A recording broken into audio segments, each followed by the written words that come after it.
अस्सलाम वालेकुम नाजरीन, आप देख रहे हैं नया पाकिस्तान और मैं हूं शहजाद इकबाल। सुप्रीम कोर्ट के 13 जनवरी के जिस फैसले की वजह से इलेक्शन कमीशन ने पाकिस्तान तहरीक इंसाफ को सियासी जमात मानने से इनकार किया था और पाकिस्तान तहरीक इंसाफ के अरकान को आज़ाद हैसियत में इलेक्शन लड़ना पड़ा था, आज उस फैसले के ठीक 6 माह बाद सुप्रीम कोर्ट के फुल कोर्ट ने उस गलती को दुरुस्त करके पाकिस्तान तहरीक इंसाफ को सियासी जमात के तौर पर तस्लीम कर लिया है और इलेक्शन कमीशन ऑफ पाकिस्तान को खवातीन और अक़लियतों की मखसूस नशिस्तें दीगर जमातों के बजाय पाकिस्तान तहरीक इंसाफ को देने का हुक्म सुना दिया है। सुप्रीम कोर्ट के इस फैसले पर पाकिस्तान तहरीक इंसाफ की सफ़ों में जश्न का समा है। पाकिस्तान तहरीक इंसाफ उसे आइन और कानून की फतह करार दे रही है और चीफ इलेक्शन कमिश्नर समेत कमीशन के दीगर अरकान के इस्तीफों का मुतालबा किया जा रहा है, जबकि वफाकी हुकूमत ने इस फैसले को आइन को दोबारा लिखने के मुतरादिफ करार देते हुए नजरसानी की अपील दायर करने का इंदिया दे दिया है। हुकूमत का ये कहना है कि यह आइनी या कानूनी नहीं बल्कि सियासी फैसला है। सुप्रीम कोर्ट के इस फैसले से हुकूमत की अक्सरियत पर तो कोई फर्क नहीं पड़ेगा, मगर हुकूमत 2/3 अक्सरियत से महरूम हो चुकी है, जिसके बाद अब वफाकी हुकूमत वो आइनी तरामीम नहीं कर सकेगी जिसकी ख्वाहिश पिछले कुछ अरसे में जाहिर की गई थी। अहम बात यह कि सुन्नी इत्तेहाद काउंसिल की दरख्वास्त पर सुप्रीम कोर्ट से आज 4 मुख्तलिफ फैसले सुनाए गए हैं, जिसमें से 8 जजेस यानी justice Syed Mansoor Ali Shah, justice Munib Akhtar, justice Mohammad Ali Mazhar, justice Ayesha A Malik, justice Athar Minallah, justice Syed Hasan Azhar Rizvi, justice Shahid Waheed और जस्टिस इरफान सादत खान ने अक्सरियती फैसला दिया है, जबकि 5 जजेस ने अक्सरियती फैसले से मुखालफत की है, जिनमें जस्टिस याया आफरीदी ने अपना अलग फैसला सुनाया है, जस्टिस अमीनुद्दीन खान और जस्टिस नईम अफगान ने अपना इख्तलाफी नोट लिखा है और इसी तरह जस्टिस जमाल मंदोखेल और चीफ जस्टिस काजी फाइज ईसा ने अलग इख्तलाफी नोट लिखा है। अहम बात यह कि अपने फैसलों में 13 में से 11 जजेस ने यह राय दी है कि इलेक्शन कमीशन ने सुप्रीम कोर्ट के 13 जनवरी के फैसले की गलत तशरीह करते हुए पाकिस्तान तहरीक इंसाफ के उम्मीदवारों को आज़ाद उम्मीदवार करार दिया, जबकि इलेक्शन कमीशन के पास इसका कोई इख्तियार नहीं था। काबिल गौर बात यह है कि सुन्नी इत्तेहाद काउंसिल ने पेशावर हाई कोर्ट के फैसले के खिलाफ सुप्रीम कोर्ट से यह इस्तदा की थी कि मखसूस नशिस्तें सुन्नी इत्तेहाद काउंसिल का हक है, इसलिए खवातीन और अक़लियतों की नशिस्तें माले गनीमत के तौर पर दीगर जमातों को देने के बजाय सुन्नी इत्तेहाद काउंसिल को दी जाएं, मगर 8 जजेस के अक्सरियती फैसले ने मखसूस नशिस्तें पाकिस्तान तहरीक इंसाफ को देने का हुक्म सुनाया है। इसके बाद अगले 1 माह के अंदर सुन्नी इत्तेहाद काउंसिल की पार्लिमानी हैसियत खत्म और पाकिस्तान तहरीक इंसाफ की बतौर सियासी जमात पार्लियामेंट में वापसी यकीनी हो गई है। अहम बात यह भी है कि वैसे तो फुल कोर्ट का यह फैसला 8-5 की अक्सरियत से पाकिस्तान तहरीक इंसाफ के हक में सुनाया गया है, जिसमें पाकिस्तान तहरीक इंसाफ के तमाम 80 अरकान के पास ये मौका होगा कि वो पाकिस्तान तहरीक इंसाफ में शामिल हो सकें और फिर उसी तनासुब से मखसूस नशिस्तें हासिल कर सकें। मगर फुल कोर्ट के दीगर 3 जजेस यानी चीफ जस्टिस पाकिस्तान जस्टिस काजी फाइज ईसा, जस्टिस जमाल खान मंदोखेल और जस्टिस याया आफरीदी ने अपने फैसले में सिर्फ पाकिस्तान तहरीक इंसाफ के उन अरकान को मखसूस नशिस्तों की तकसीम में शामिल करने का हुक्म दिया है जिन्होंने इलेक्शन से पहले पाकिस्तान तहरीक इंसाफ से वाबस्तगी वाज़े की और पाकिस्तान तहरीक इंसाफ से वाबस्तगी का सर्टिफिकेट जमा कराया। सुप्रीम कोर्ट के 13 रुकनी बेंच से जो 4 फैसले आए हैं वो बारी बारी आपके सामने रखते हैं। जस्टिस मंसूर अली शाह तहरीर किए गए 8 जजेस के अक्सरियती फैसले के मुताबिक 80 आज़ाद अरकान में से 39 अरकान तहरीक इंसाफ से ताल्लुक़ रखते हैं, बाकी 41 अरकान 15 दिन में वाजे करे कि उन्होंने किस जमात से इलेक्शन लड़ा। इलेक्शन कमीशन तस्दीक करके मुतल्लिका अरकान को सियासी जमात का रुकन करार दे और पाकिस्तान तहरीक इंसाफ 15 दिनों में इलेक्शन कमीशन को मखसूस नशिस्तों की फहरिस्त दे। फैसले का इतलाक तमाम कौमी और सूबाई असम्बलियों पर 6 मई 2024 के बाद से होगा। अदालती हुक्म में यह भी लिखा गया है कि पाकिस्तान तहरीक इंसाफ बतौर सियासी जमात कानून और आइन पर पूरा उतरती है। इंतखाबी निशान खत्म होने से किसी जमात का इलेक्शन में हिस्सा लेने का हक खत्म नहीं होता। कौमी और सूबाई असम्बलियों के मुंतखब अरकान सियासी जमात का हल्फनामा दें। जिन उम्मीदवारों ने सर्टिफिकेट दिया कि वो पाकिस्तान तहरीक इंसाफ से हैं, वो पाकिस्तान तहरीक इंसाफ के ही रहेंगे। पाकिस्तान तहरीक इंसाफ के मुंतखब उम्मीदवारों को किसी और जमात का या आज़ाद उम्मीदवार करार नहीं दिया जा सकता। यानी सुप्रीम कोर्ट के अक्सरियती फैसले के मुताबिक 39 आज़ाद अरकान को पाकिस्तान तहरीक इंसाफ का रुकने कौमी असम्बली ही तस्वुर किया जाएगा, जबकि दीगर 41 अरकान अगले 15 रोज़ में पार्टी से वाबस्तगी साबित करेंगे, जिसके बाद कौमी असम्बली में 22 और सूबाई असम्बलियों में 55 मखसूस नशिस्तों की तकसीम का फैसला होगा। 8 जजेस के अक्सरियती फैसले के अलावा जस्टिस जमाल खान मंदोखेल ने अपना अलग इख्तलाफी नोट लिखा है, जिससे चीफ जस्टिस पाकिस्तान जस्टिस काजी फाइज ईसा ने इत्तफाक किया है और इस इख्तलाफी नोट में अक्सरियती फैसले के 2 नुकात से इख्तलाफ जबकि 1 नुक्ते से इत्तफाक किया गया है, जो आपके सामने रखते हैं। जस्टिस मंदोखेल के इख्तलाफी नोट के मुताबिक सुप्रीम कोर्ट आइन में मसनूई अल्फाज का इजाफा नहीं कर सकती। आइन की तशरीह के जरिए नए अल्फाज का इजाफा करना आइन को दोबारा तहरीर करने के मुतरादिफ है। इख्तलाफी नोट में कहा गया है कि सुन्नी इत्तेहाद काउंसिल ने इलेक्शन नहीं लड़ा था, इसलिए इस हद तक पेशावर हाई कोर्ट का फैसला बरकरार रखा जाए कि सुन्नी इत्तेहाद काउंसिल नशिस्तों की हकदार नहीं है, जबकि इस हद तक भी पेशावर हाई कोर्ट और इलेक्शन कमीशन का फैसला बरकरार रखा जाता है कि मखसूस नशिस्तों को खाली नहीं छोड़ा जा सकता और ये जीती गई सीटों के तनासुब से तकसीम होनी चाहिए। ताहम इलेक्शन कमीशन ने पाकिस्तान तहरीक इंसाफ को माइनस करके मखसूस नशिस्तें तकसीम की, इसलिए इलेक्शन कमीशन के इस इक़दाम को कलअदम करार दिया जाता है। चीफ जस्टिस ने इख्तलाफी नोट सुनाते हुए कहा कि इलेक्शन कमीशन ने बल्ले के निशान के फैसले की गलत तशरीह की। इलेक्शन कमीशन के पास किसी सियासी जमात के नामजद उम्मीदवार को आज़ाद करार देने का इख्तियार नहीं था। अब अहम बात यह कि आज chief justice Pakistan election commission पर अपने फैसले की गलत तशरीह करने की बात कर रहे हैं, जबकि मामला यह है कि सुप्रीम कोर्ट के इसी फैसले के बाद मुल्क में सियासी बहरान में इजाफा हुआ था, क्योंकि इलेक्शन से पहले सुप्रीम कोर्ट के 3 रुकनी बेंच के सामने जब यह मामला जेर समाअत था, उसी वक्त पाकिस्तान तहरीक इंसाफ के वकला ने यह मामला उठाया था कि अगर पाकिस्तान तहरीक इंसाफ को निशान अलॉट नहीं किया गया तो पाकिस्तान तहरीक इंसाफ बतौर जमात इलेक्शन में नहीं लड़ सकेगी। पाकिस्तान तहरीक इंसाफ के वकील हामिद खान ने उसी वक्त कहा था कि अगर सुप्रीम कोर्ट ने पाकिस्तान तहरीक इंसाफ को निशान से महरूम किया तो उसके दूररस असरात होंगे, जबकि पाकिस्तान तहरीक इंसाफ के एक और वकील बैरिस्टर अली जफर ने उसी वक्त ये निशानदेही भी कर दी थी कि अगर पाकिस्तान तहरीक इंसाफ को बतौर जमात इलेक्शन ना लड़ने दिया गया तो पाकिस्तान तहरीक इंसाफ मखसूस नशिस्तों से भी महरूम हो जाएगी। इन तमाम दलाइल के बावजूद सुप्रीम कोर्ट ने अपने फैसले में इन मामलात पर कोई वजाहत नहीं की। बेहतर तो ये था कि सुप्रीम कोर्ट का 3 रुकनी बेंच 13 जनवरी के फैसले में ये लिख देता कि किसी सियासी जमात के कारकुन को सिर्फ पार्टी निशान ना होने की वजह से आज़ाद उम्मीदवार करार नहीं दिया जा सकता। सुप्रीम कोर्ट उसी वक्त ये वाजे कर देती कि निशान छिन जाने से पाकिस्तान तहरीक इंसाफ इलेक्शन से बाहर नहीं होगी, मगर उस फैसले में ऐसा कुछ नहीं लिखा गया, और अगर इस फैसले में ऐसा लिखा होता तो शायद आज मखसूस नशिस्तों का ये तनाव खड़ा होता। लेकिन अब चीफ जस्टिस समेत 11 जजेस ये कह रहे हैं कि इलेक्शन कमीशन ने फैसले की गलत तशरीह की है। मगर अहम बात यह कि इलेक्शन कमीशन के जराए ने आज फैसले में अपने ऊपर उठने वाले सवालात को मुस्तरद कर दिया है। जराए इलेक्शन कमीशन के मुताबिक इलेक्शन कमीशन ने कभी नहीं कहा कि पाकिस्तान तहरीक इंसाफ सियासी पार्टी नहीं है। इलेक्शन कमीशन ने किसी फैसले की गलत तशरीह नहीं की। इलेक्शन कमीशन ने पाकिस्तान तहरीक इंसाफ के इंट्रा पार्टी इलेक्शन को दुरुस्त करार नहीं दिया, जिस पर पाकिस्तान तहरीक इंसाफ मुख्तलिफ फोरम्स पर गई, मगर इलेक्शन कमीशन के फैसले को बरकरार रखा गया और इसी बुनियाद पर बल्ले का निशान वापस लिया गया। चीफ जस्टिस काजी फाइज ईसा और जस्टिस के इख्तलाफी नोट के अलावा जस्टिस याया आफरीदी ने अपने इख्तलाफी नोट में सुन्नी इत्तेहाद काउंसिल की अपीलें मुस्तरद करते हुए लिखा है कि सुन्नी इत्तेहाद काउंसिल को मखसूस नशिस्तें नहीं दी जा सकती। तहरीक इंसाफ आइन के तहत सियासी जमात की शराइत पर पूरा उतरती है, इसलिए तहरीक इंसाफ को मखसूस नशिस्तें मिल सकती हैं।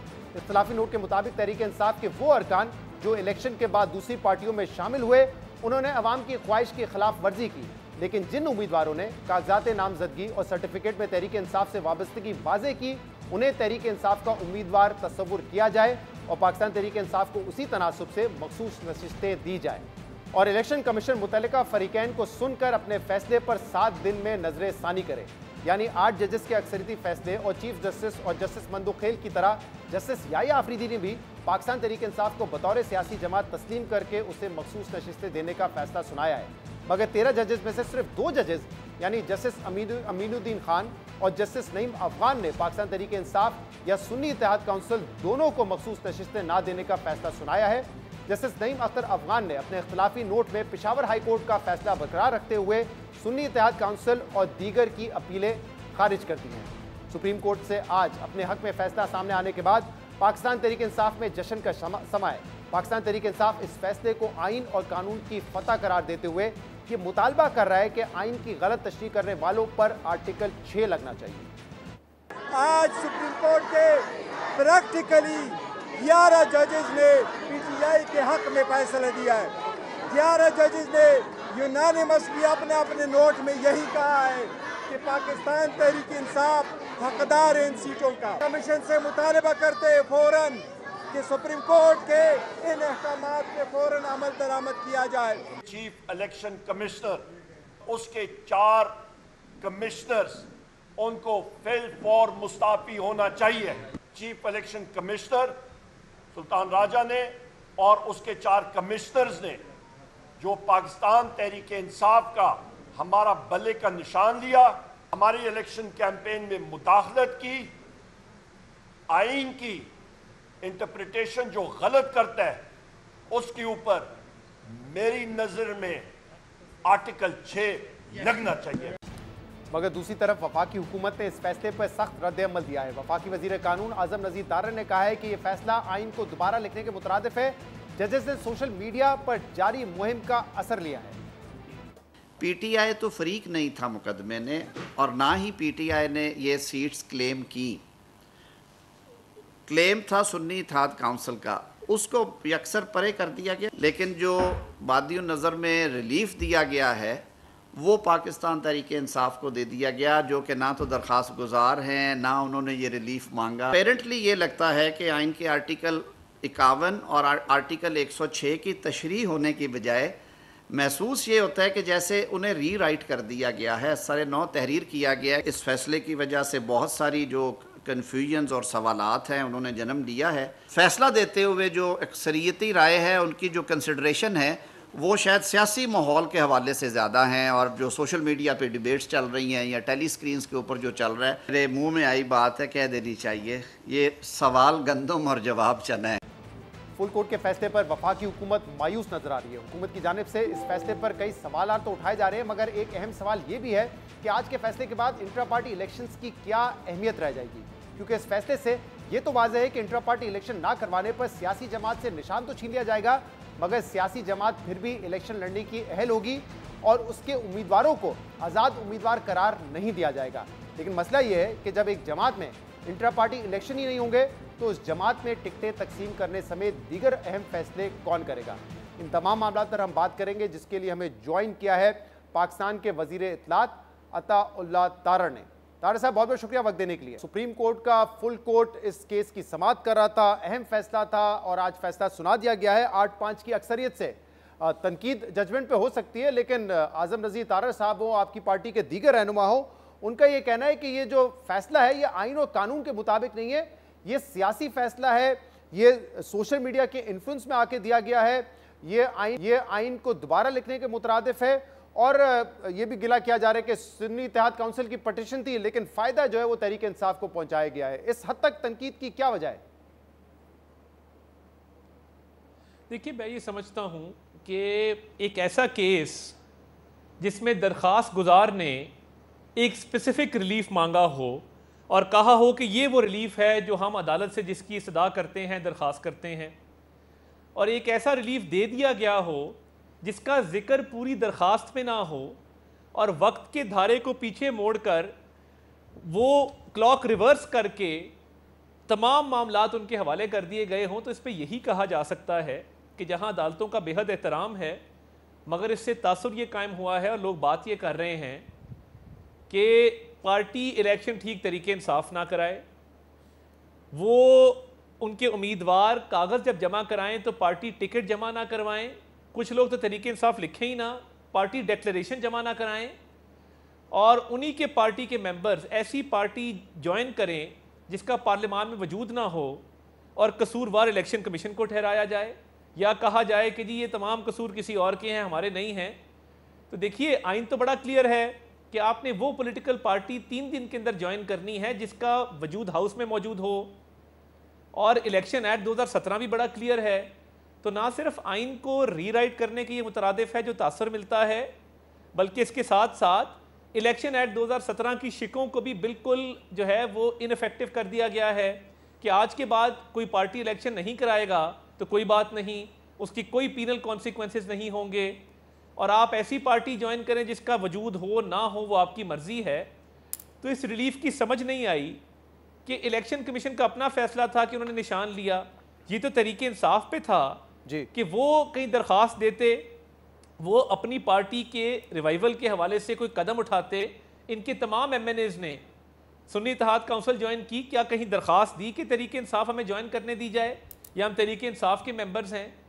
तो ये अनोखा फैसला लगता है इस हवाले से कि आइन की शिक भी रीराइट होगी और इलेक्शन एक्ट 2017 की शिक को खत्म कर दिया गया। ये तो पार्लियामान का हक है अता साहब इसकी बात को मैं आगे बढ़ाता हूं, लेकिन मैंने आपसे सवाल किया था कि जिस हद तक इस वक्त तनकीद आपकी पार्टी की जानिब से हो रही है, आज़मा बुखारी साहबा ने ट्वीट किया, जाती क्रश और लाडले की मोहब्बत में लिखा गया फैसला है, आप कह रहे हैं सियासी फैसला है।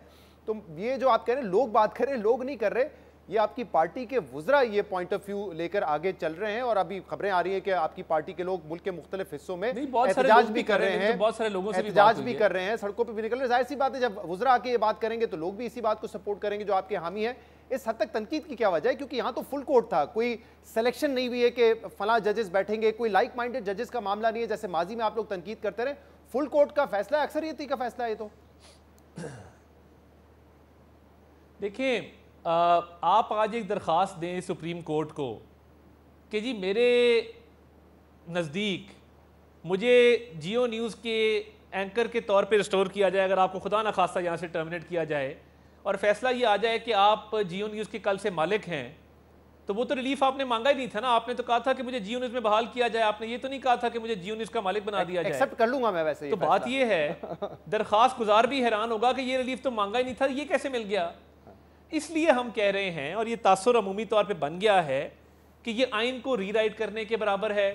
अब जो उम्मीदवार हैं जिन्होंने कागज़ जमा कराए हैं जी, मुझे ये बताइए कि उन्होंने डिक्लेरेशन में कईयों ने तरीके इंसाफ लिखा ही नहीं है, उनको भी कहा गया तरीके इंसाफ ज्वाइन कर लें। जिन्होंने लिखा है और पार्टी टिकट जमा नहीं कराया और डिक्लेरेशन जमा नहीं कराया, उनको भी कहा गया है तरीके इंसाफ ज्वाइन कर लें। अब मुझे ये बताइए कि क्या किसी MNA ने दरख्वास्त दी, सब ने कहा जी हमने सुन्नी इत्तेहाद काउंसिल ज्वाइन करना है। सुन्नी इत्तेहाद काउंसिल में एक और अनोमली बड़ी इंटरेस्टिंग है, सुन्नी इत्तेहाद काउंसिल में आइन में लिखा है कि कोई गैर मुस्लिम उनका मेंबर नहीं हो सकता। तो सुन्नी इत्तेहाद काउंसिल को माइनॉरिटी सीट्स मिल नहीं सकती थी। लोग ये भी कह रहे हैं कि ये भी एक वजह है इस फैसले के आने की। देखिए, आइन के तहफ़्फ़ुज़ करने वाले अगर आइन को पामाल करेंगे तो फिर आइन का क्या हाल होगा, क्या कानून साजी, अता साहब इसमें जो आइनी कानूनी बात है, करना, अब जो ये पार्लियामान का इख्तियार नहीं है। जो आप बात कर रहे हैं, सुन्नी इत्तेहाद काउंसिल की दरख्वास्त थी, बेनिफिट पाकिस्तान तहरीक इंसाफ को मिला, जो इस्तदा भी नहीं की गई थी। देखिए, इस जजमेंट की बुनियाद तो ये है जिसको 11 जजेस ने इंडोर्स किया है, इंक्लूडिंग जो अक्सरियत फैसले से इख्तलाफ कर रहे हैं, जस्टिस मंदुखेल साहब और चीफ जस्टिस काजी फाइज ईसा साहब, वो भी कह रहे हैं कि हमारा 13 जनवरी का जो फैसला था उसकी गलत तशरीह की है इलेक्शन कमीशन ऑफ पाकिस्तान ने। अब आप तो खुद इस बात को कहते रहे कि अगर कोई गलती हो तो अंडू करना सुप्रीम कोर्ट की, हमारे इदारों की जिम्मेदारी है। तो अगर इलेक्शन कमीशन जैसा इदारा, जो आईनी इदारा है, इतनी बड़ी गलती करे कि PTI के रहनुमाओं को वो कह दे नहीं तुम आज़ाद हो, तो फिर एक कियोस तो पैदा होगा। और ये आज जिक्र किया है मंसूर अली शाह साहब जो ऑर्डर पढ़ रहे थे, उसमें उन्होंने बताया कि जो सर्कमस्टांसेस थे वो बड़े अजीब थे और उस सूरत हाल में ये सारी सिचुएशन पैदा हुई है। तो 11 जजेस ये कह रहे हैं कि गलत इंटरप्रिटेशन की इलेक्शन कमीशन ऑफ पाकिस्तान ने। देखिए, पहली बात तो ये कि ये उस इंटरप्रिटेशन का इस केस में मामला ही नहीं था। उसको चलें आपने वाया बठिंडा खींच खूंच के आप उसमें ले आए, फिर भी मुझे ये बताइए ना, क्या तहरीक इंसाफ ने टिकट जारी करने थे? क्या इलेक्शन कमीशन ने तहरीक इंसाफ के टिकट जारी करने थे? क्या इलेक्शन कमीशन ने इनके डिक्लेरेशन बनाने थे? जिन उम्मीदवारों ने PTI की अपनी अफिलिएशन ही नहीं लिखी फॉर्म्स के अंदर, और जिन उम्मीदवारों ने टिकट ही जमा नहीं कराए हैं, ऑल्टरनेट निशान की अलॉटमेंट के लिए नहीं कहा, तो मुझे ये बताइए कि फिर पेशावर हाई कोर्ट का फैसला भी मौजूद था। तो मुझे ये समझ नहीं आती कि ये किस तरह फैसला दे दिया गया कि जब उम्मीदवार आपके कागज़ों में गलती कर रहे हैं तो रिटर्निंग ऑफिसर्स के पास क्या ऑप्शन थी? इलेक्शन कमीशन का क्या, इलेक्शन कमीशन ने कहा था आप इलेक्शन ठीक ना करवाएं, आप रिटर्निंग अफसर को कागज़ ठीक जमा ना कराएं, आप पार्टी सर्टिफिकेट ना लगाएं, आप पार्टी एफिलिएशन ना लिखें, आप ऑल्टरनेट निशान के लिए अप्लाई ना करें? ये तो कानूनी गलतियां हैं तरीके इंसाफ ने की। नहीं तो उन लोगों के हवाले से अता साहब क्या कहेंगे जिन्होंने ये डिक्लेयर किया कि हम पाकिस्तान तहरीक इंसाफ से वाबस्ता हैं, जिन्होंने सर्टिफिकेट भी जमा करवाया, उन लोगों के हवाले से क्या कहेंगे? क्योंकि जैसे मैंने कहा, आज जो ऑर्डर काजी फाइज ईसा साहब ने पढ़ा है उसमें भी उन्होंने कहा है कि हमारे फैसले की गलत तशरीह की गई है। आप लोगों ने PTI के उन लोगों को जिन्होंने सर्टिफिकेट जमा कराया था उनको भी आज़ाद डिक्लेयर कर दिया, वरना, और इसी वजह से वो कह रहे हैं कि PTI जो है वो बहरहाल एक पार्लिमानी पार्टी है। देखिए, जब आप एक निशान अलॉट करवाते हैं और इंट्रा पार्टी इलेक्शन के ना करवाने के नतीजे में निशान वापस ले लिया जाता है, उसका फिर एक फोरम है जहां पे आपने जाके इसको निशान को वापस करना है।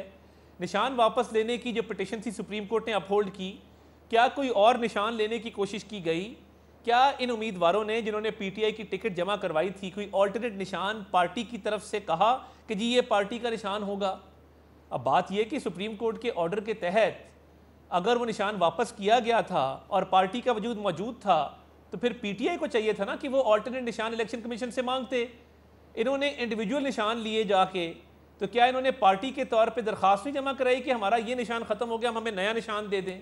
वो क्यों नहीं किया गया? लेकिन अता साहब देखिए, आइन को रीराइट करना आज जो कहा जा रहा है फैसला के 187 के तहत आए, जो कंप्लीट जस्टिस की बात करते हैं, जिसकी माजी में आप लोग भी बात करते रहे कि एक अगर अदलिया हो और वो इस तरह के फैसले दे और हतमी फैसला आ जाए लेकिन वो गलत फैसले हो तो उस पर नजरसानी करनी चाहिए। आप लोग का भी मौक़िफ़ रहे, जब नवाज शरीफ साहब वापस आ रहे थे, जब ये सवाल होता था कि लंदन बैठे उनको कैसे बेल मिल गई, तो आप यही बताते थे कि देखिए जिस किस्म की नाइंसाफ़ी थी तो उसको दुरुस्त करने के लिए आपको इकदाम लेने पड़ेंगे।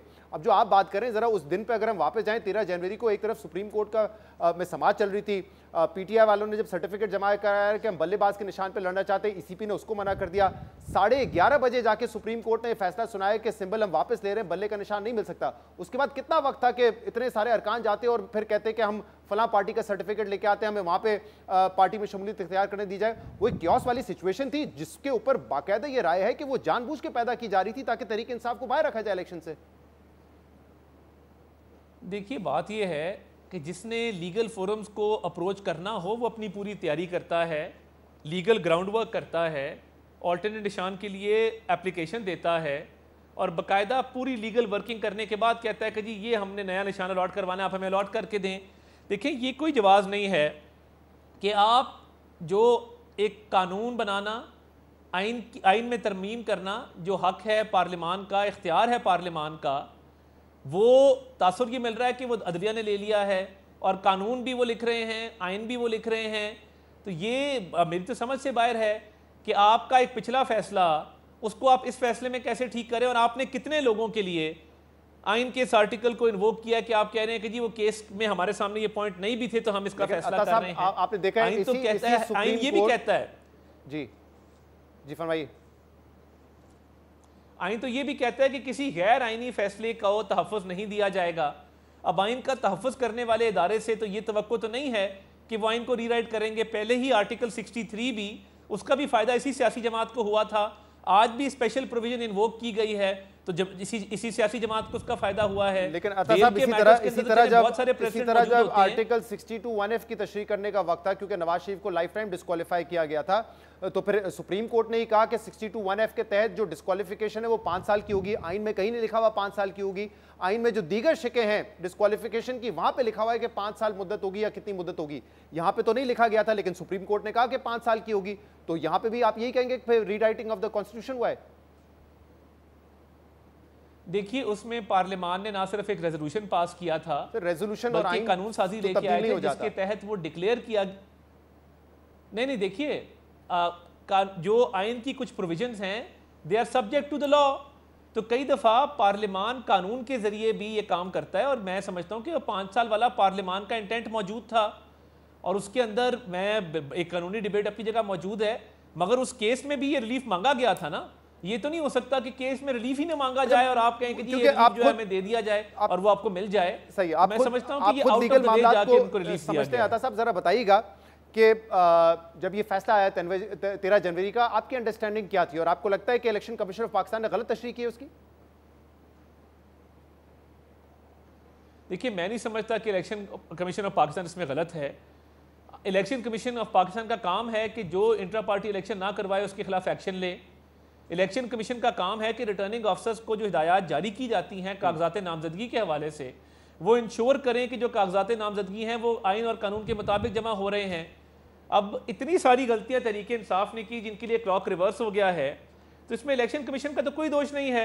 इलेक्शन कमीशन तो कानून और आइन के मुताबिक चल रहा था और एक पिटिशन जिसमें सर्टन रिलीफ है उसको कन्वर्ट करके क्लॉक को रिवर्स करके अगर एक और पोजीशन पे ले जाया जाएगा तो तासर तो यही होगा कि एक पॉलिटिकल पार्टी को फेवर दी जा रही है जिसका फर्क कोई नहीं पड़ेगा। हमारी पोजीशन यानी आप ये कह रहे हैं 208 पे थे, हम 208 पे खड़े हैं। 13 जनवरी इत्तेहाद बरकरार है।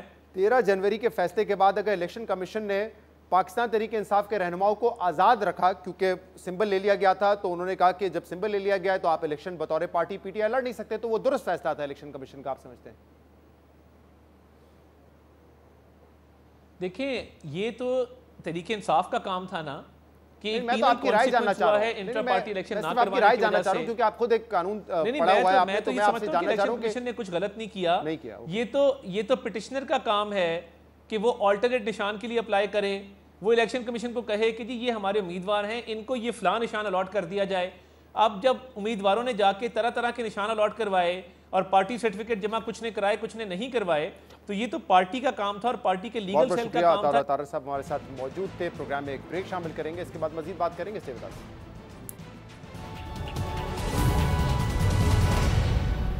वेलकम बैक नाज़रीन। सुप्रीम कोर्ट के आज अहम फैसले पर बात करेंगे और इसके सियासी असरात क्या होंगे उस पर भी बात करेंगे, जिसके लिए हमें ज्वाइन किया है सीनियर सहाफ़ी और तज्ज़ियाकार हामिद मीर ने।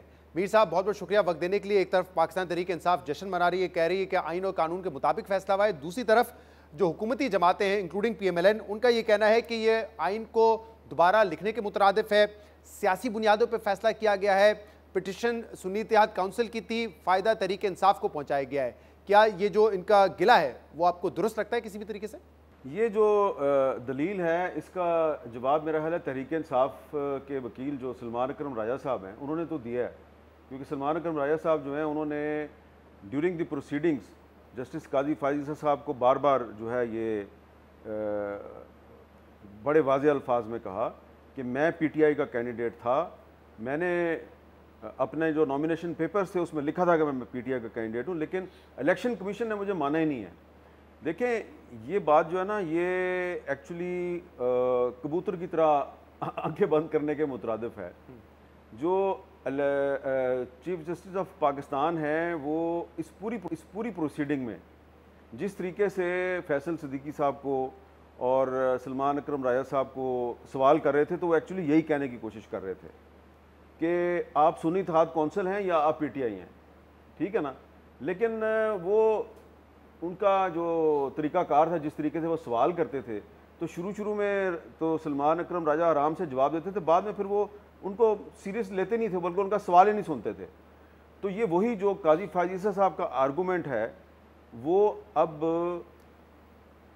मुस्लिम लीग नून का इल्ज़ाम बन गया। ये बड़ी अनफॉर्चुनेट बात है कि जो बात काजी फायज ईसा साहब बेंच पे बैठ के साबित करने की कोशिश कर रहे थे जी, वो उनसे साबित नहीं हुई, और अब मुस्लिम लीग नून अब उसी एक फेल्ड आर्गूमेंट को, एक जो हर बार नाकाम हो गया, अब उसको एक अपना आर्गूमेंट बना के पेश करने की कोशिश कर रही है।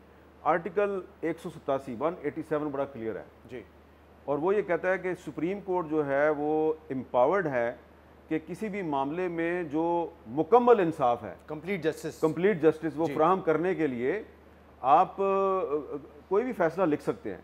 और ये पूरा का पूरा जो फैसला जो सामने आया है, जो 8 जजेस का फैसला है, ये 187 के तहत है। अब देखिए ना, जब फैसला माजी में एक आया था, आपको याद होगा, जब इमरान खान साहब ने असम्बली तोड़ी और सुप्रीम कोर्ट ऑफ पाकिस्तान ने असम्बली बहाल की, तो उस वक्त तहरीक इंसाफ यही कहती थी कि जनाब ये बड़ा गलत हो गया। उस वक्त मुस्लिम लीग नून कहती थी आइन और कानून की फतह हो गई है। आज मुस्लिम लीग नून कह रही है जी ये बड़ी ज़्यादती हो गई है।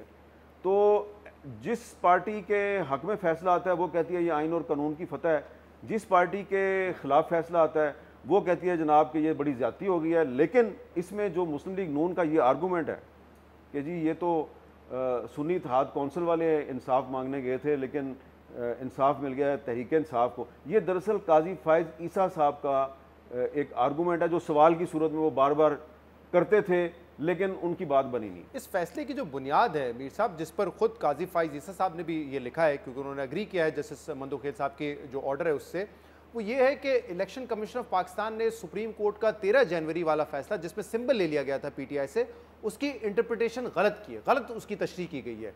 तो लिहाजा बाकी जजेस ने कहा है कि अगर गलत तशरीह हुई है तो उसको दुरुस्त करना पड़ेगा, कंप्लीट जस्टिस मिलना चाहिए। लेकिन उस हद तक काजी फायज ईसा साहब नहीं गए। लेकिन आपकी अंडरस्टैंडिंग क्या है? 13 जनवरी को जब ये फैसला है, इलेक्शन कमीशन ने तो कहा कि अब आप आज़ाद हैसियत में लड़ेंगे, लेकिन बाय एंड लार्ज उस वक्त यही समझा जा रहा था कि अब सिंबल ले लिया है तो इलेक्शन कमीशन भी पाकिस्तान तहरीक इंसाफ को नहीं लड़ने देगा और पाकिस्तान तहरीक इंसाफ एलिजिबल नहीं है इलेक्शन लड़ने के लिए। ये बात उनके सामने आर्ग्यू भी की गई थी, अपनी जजमेंट में इसकी तशरीह नहीं की थी, वजाहत नहीं की थी उन्होंने। तो क्या ये इंटरप्रिटेशन वाली बात आपको दुरुस्त लगती है? बिल्कुल भी मैं इससे इत्तेफाक नहीं करता, क्योंकि अब फैसला आ गया है सुप्रीम कोर्ट का, तो मैं उस पर एक फेयर कमेंट कर सकता हूँ जो मेरे ख्याल से मेरी नज़र में दुरुस्त है। आप 13 जनवरी के फैसले से पहले के जो हालात हैं, जो सर्कमस्टांसेस हैं, उसका ज़रा एनालिसिस करें कि क्या सर्कमस्टांसेस थे, ठीक है। पीटीआई के कैंडिडेट्स जो हैं वो अपने नॉमिनेशन पेपर अगर जमा करवाना चाहते थे या वो इलेक्शन लड़ना चाहते थे तो उन पर मुकदमे बन रहे थे।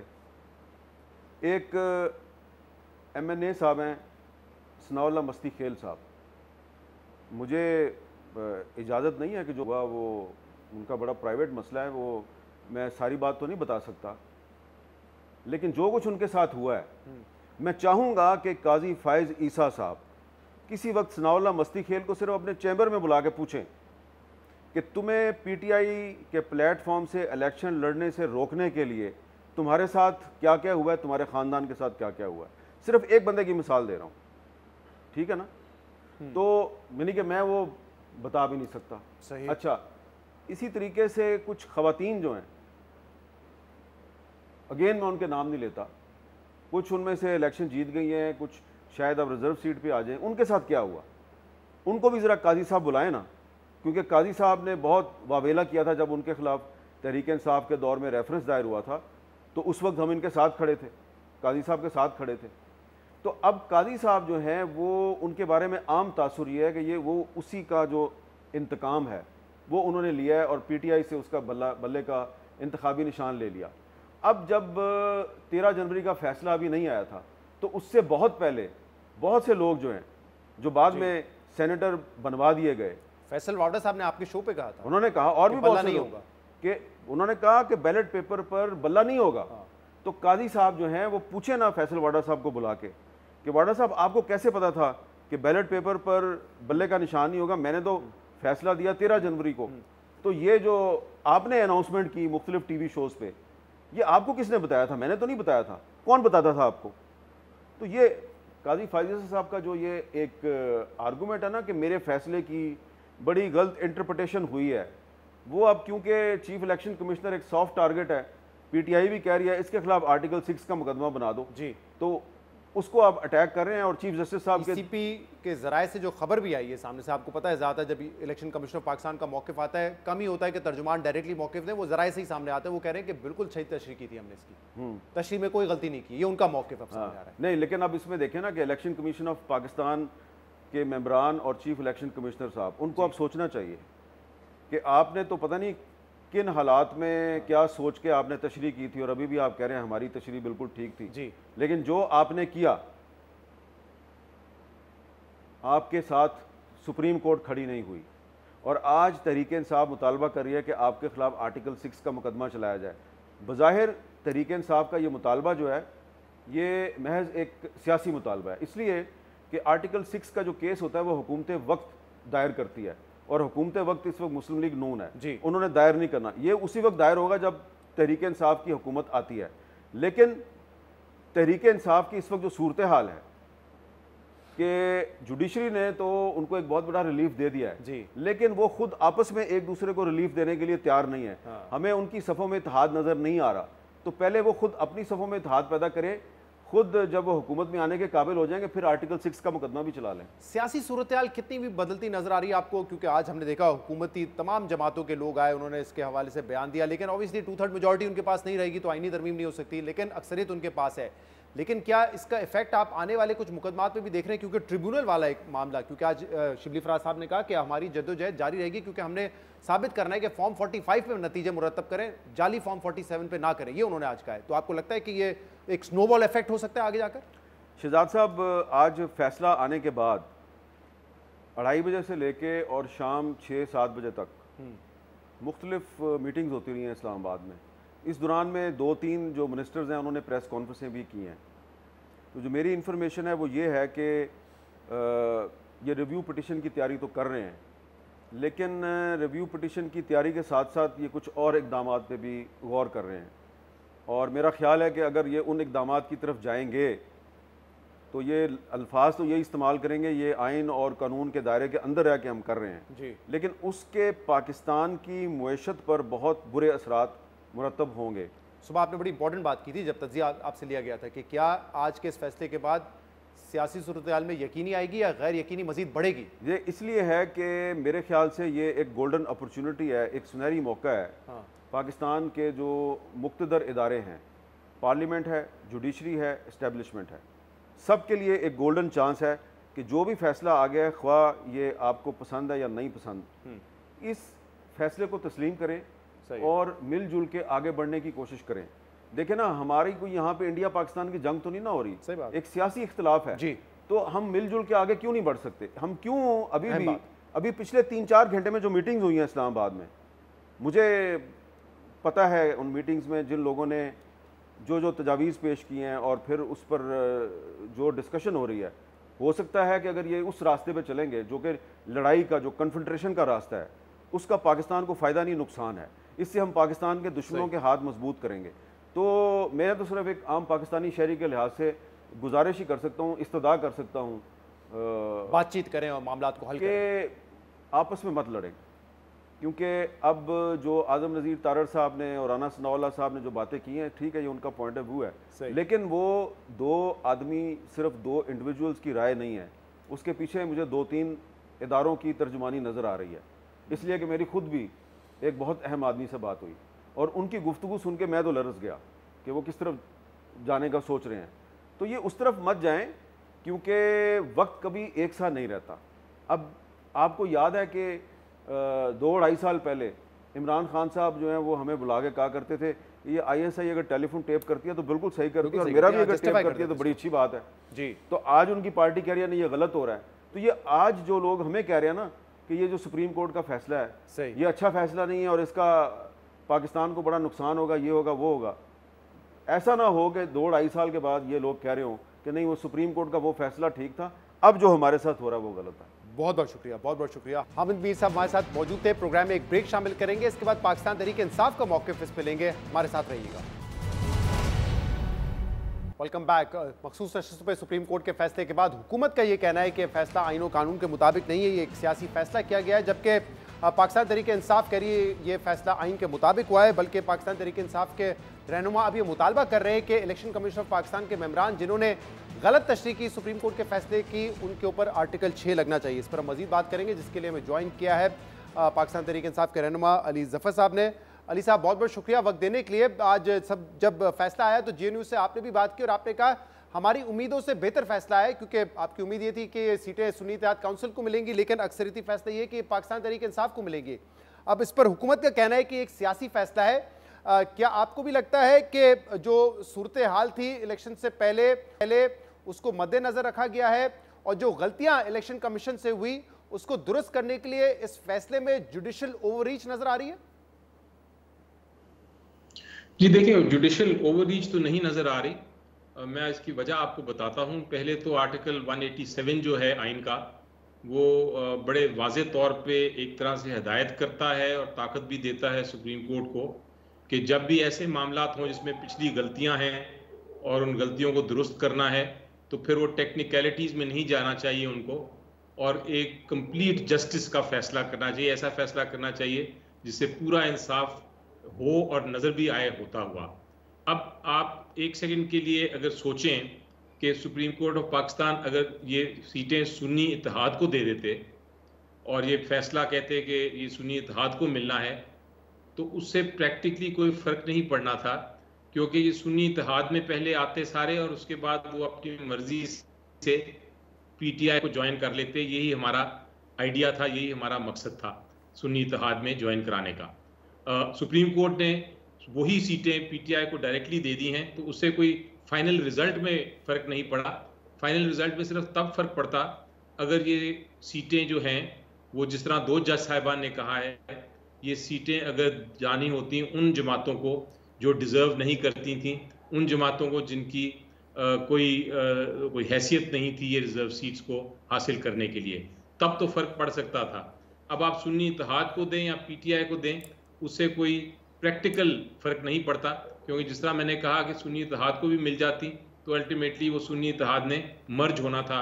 लेकिन अली साहब, ये लीगली कितना साउंड है? क्योंकि जो मेजॉरिटी ऑर्डर है उसका जो पॉइंट नंबर 7 है वो ये कहता है कि 39 ऐसे अरकान हैं जिन्होंने या एफिडेविट जमा करवाया या वजाहत की कि हम PTI के मेंबर हैं, या उन्होंने एफिडेविट जमा किया, वो तो PTI में है। लेकिन जो नुक्ता नंबर 8 है इस ऑर्डर का, वो ये कहता है कि अगर किसी ने जमा नहीं भी करवाया, एफिडेविट नहीं जमा करवाया, सर्टिफिकेट नहीं जमा करवाया, वाबस्तगी साबित नहीं की, तो वो भी अगले 15 दिन में पीटीआई में शामिल हो सकते हैं, उनके पास वक्त है। उस हवाले से हुकूमत कह रही है कि ये कैसा ऑप्शन दे दिया गया है, जिन्होंने वाबस्तगी जाहिर नहीं की किसी भी स्टेज पे, उनको कैसे ये ऑप्शन मिल सकता है?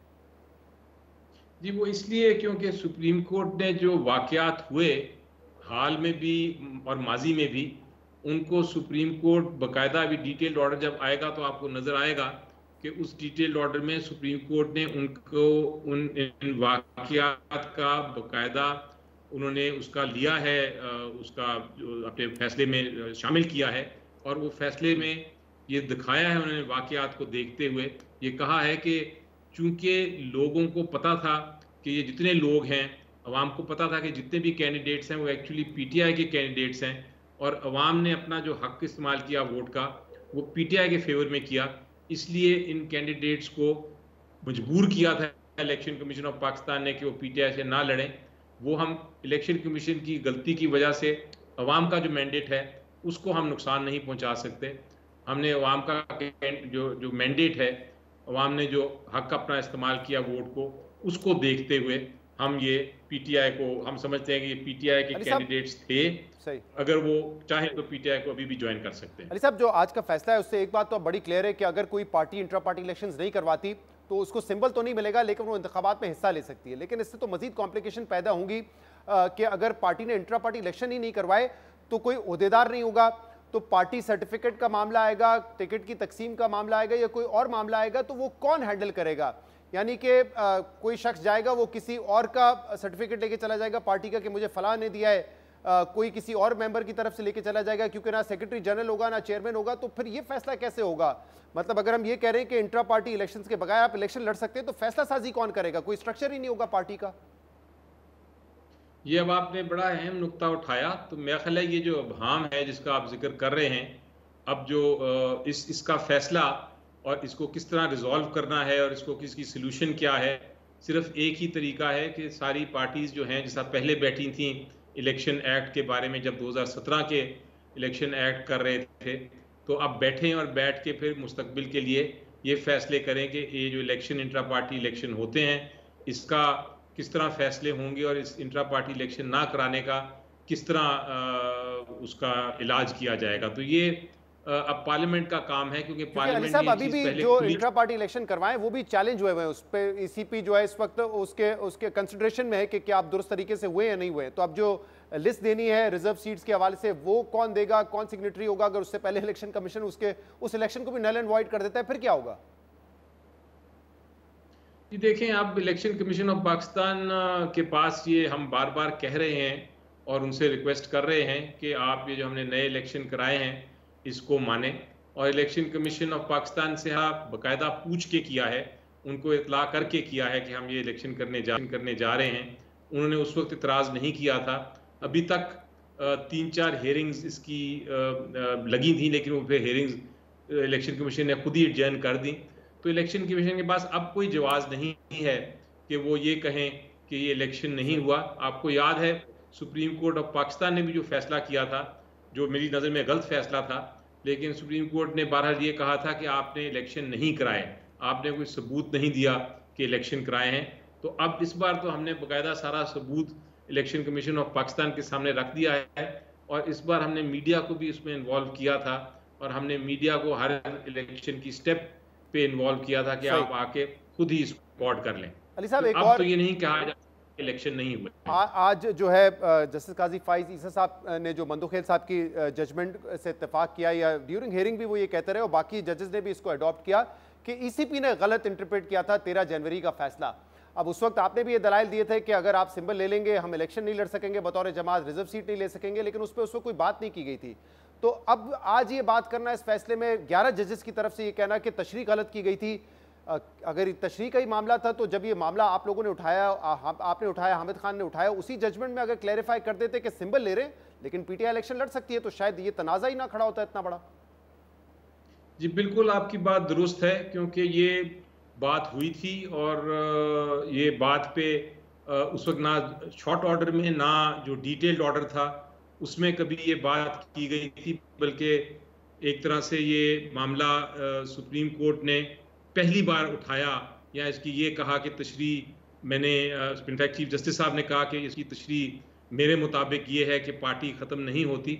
इसका पहली बार जिक्र इन्हीं प्रोसीडिंग्स में किया जब बहुत सारे जज साहिबान, आपको याद है, लाइव प्रोसीडिंग्स में ऑब्जर्वेशन दे रहे थे कि ये फैसला गलत है और ये सिंबल फैसले की वजह से सारा कुछ हुआ। तो फिर उसको डिफेंड करने के लिए चीफ जस्टिस साहब ने कहा कि नहीं, मेरी तशरीह ये है इस फैसले की कि ये फैसले में हमने ये नहीं कहा था कि पार्टी ख़त्म हो जाती है। और उसके बाद फिर सारे जज साहिबान ने इसको अडॉप्ट किया। तो मेरी नज़र में पहले सुप्रीम कोर्ट से गलती हुई थी, बहुत बड़ी गलती हुई थी इस फैसले में, और उसके बाद आज के फैसले में उस गलती को एक तरह से कवर किया गया है और ये कहा गया है कि इसकी एक्चुअल तशरीह ये नहीं बल्कि ये तशरीह है कि उसके बाद से ये कहा जा सकता है कि एक आफ्टर थॉट है। जब ये फैसला दिया गया था उस वक्त सबको यही था और सुप्रीम कोर्ट ने क्योंकि वजाहत नहीं की तो एक बड़ी ऑब्वियस बात ये थी कि पीटीआई नहीं लड़ सकती इलेक्शन। अब ये एक आफ्टर थॉट है।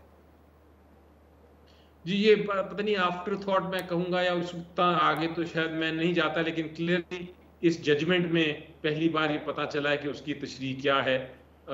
लेकिन ये बात कि उसकी हमारा क्या मौक़िफ़ था वो मैं इलेक्शन कमीशन ऑफ पाकिस्तान के सामने पहले दिन से और आपके प्रोग्राम्स भी मैं बार बार रिपीट करता रहा कि मेरी नज़र में ये पीटीआई से सिंबल नहीं लिया जा सकता था और मेरी नज़र में ये रिजर्व सीट कम से कम जो है ये दूसरी पार्टी को नहीं दी जा सकती।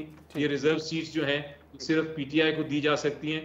और इलेक्शन कमीशन ऑफ पाकिस्तान को मैंने वार्निंग दी थी, मैंने कहा था कि अगर आप उठा के ये सीटें दूसरी पार्टी को दे देंगे तो पूरी कौम आपके अगेंस्ट हो जाएगी, इवन न्यूट्रल लोग आपके अगेंस्ट हो जाएंगे, इवन जो आपके हामी हैं वो भी आपके अगेंस्ट हो जाएंगे, क्योंकि ये नहीं हो सकता कि आप ना इंसाफी करते करते किसी और को फायदा उठा लें। आर्टिकल 6 कैसे लग सकता है चीफ इलेक्शन कमिश्नर और दूसरे मेंबरान पर?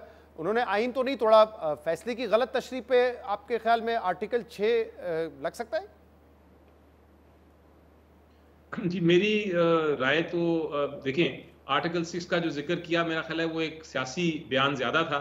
अगर आप उसको प्योरली कानून के मुताबिक देखें और मेरी राय मांगे तो आर्टिकल 6 तो नहीं लगता। आर्टिकल 6 तो एक बहुत मुख्तलिफ किस्म का आर्टिकल है, हम इस्तेमाल कर देते हैं आम अल्फाज में कि आर्टिकल 6 लग गया, लेकिन एक्चुअली आर्टिकल 6 के मायने बिल्कुल कुछ और है, वो तो ट्रीजन होता है। लेकिन इस केस में ये जरूर है कि जो इलेक्शन कमीशन ऑफ पाकिस्तान के खिलाफ अब फैसला सुप्रीम कोर्ट ने दिया है कि उन्होंने अपनी जिम्मेदारी नहीं पूरी की बल्कि उसको जानबूझ के उसको गलत तशरीह की और जानबूझ के गलत फैसला किया पीटीआई के खिलाफ, इसके बाद इखलाकी तौर पे भी उनको अज खुद रिजाइन कर देना चाहिए और अगर वो नहीं करते तो मेरी नज़र में कानूनी तौर पे उनको रिजाइन या उनको रिमूव किया जा सकता है। क्योंकि इस जजमेंट के बाद आर्टिकल 6 तो साइड पे हो गया, लेकिन वो अब इस मनसब पे नहीं रह सकते और उनके खिलाफ कार्रवाई की जा सकती है जो हम सोचते हैं जल्द करने की।